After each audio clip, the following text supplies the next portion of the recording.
پیلے رنگ کے کپڑے پہننے سے گھر میں مکھیاں زیادہ آتی ہیں۔ صبح اٹھتے ہی پالک کے پتوں کو دیکھنے سے بینائی تیز ہو جاتی ہے، کم سنائی دیتا ہے۔ تو رات کو کان میں انگلی پر ناریل کا تیل لگا کر پھیرو، زیادہ سنائی دینے لگے گا۔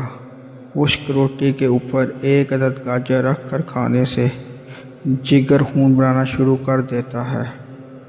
دبلے پتلے افراد نہار منہ نار کھائیں، 10 دنوں میں صحت مند ہو جائیں گے۔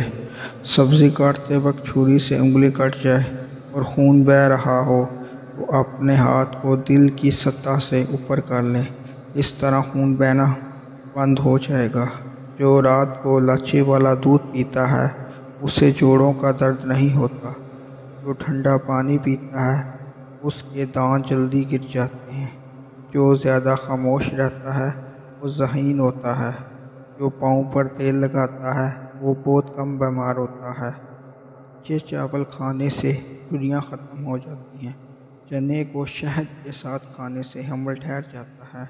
جامن کھانے سے کبھی برتن پر الرجی نہیں ہوتی۔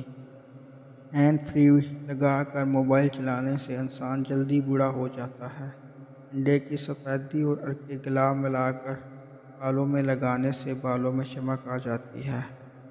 سرخ مرچ کی خوشبو سونگھنے سے بری نظر اتر جاتی ہے۔ پانی پی کر پیشاب کرنے سے گردے صاف ہوتے ہیں۔ بیٹھ کر 3 سانسوں میں پانی پینے سے طاقت بھر آتی ہے۔ حمل کے دوران ساگو دانہ کھانے سے حمل نہیں گرتا۔